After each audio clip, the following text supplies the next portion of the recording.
Science అనేది మన జీవిత గమనాన్ని తొందరగా డెవలప్మెంట్ చేస్తుంది.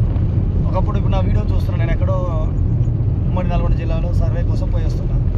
ఇప్పుడు నేను ప్రజలతో మాట్లాడాలి అని అనుకున్నా. నేను డైరెక్ట్ మీతో మాట్లాడాలంటే టైం కుదరకపోవచ్చు, మీ అందరితో మాట్లాడే అవకాశం దొరకకపోవచ్చు. కానీ ఈ టెక్నాలజీ ఏదైతే ఫోన్ కనిపెట్టడం వలన మనకి చాలా ఈజీ అయింది.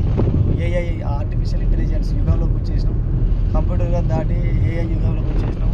చందమామ మీద ఏం జరుగుతుందో మన ఇంట్లో కూర్చొని చూస్తున్నాం. ఎక్కడో షార్జాలో క్రికెట్ ఆడుతుంటే ball to ball IPL match చూస్తున్నాం. ఇవన్నీ సాధ్యమైంది కేవలం టెక్నాలజీ డెవలప్మెంట్ వల్లనే. అలాగే భూగర్భ జలాల అన్వేషణ విషయంలో కూడా ఇలాంటి టెక్నిక్స్ చాలా వచ్చాయి. కాబట్టి సైన్స్ చదివి సైన్స్ నమ్ముకొని జియాలజీ కోర్సు చేసి వివిధ విదేశాల్లో పిహెచ్డీలు చేసి అంత అనుభవం ఉన్న జియాలజీ చేత అనుభవం ఉన్న డిఆర్డిఏ జియాలజీ సర్వే చేయించుకుంటే చాలా బాగుంటుంది. మీరు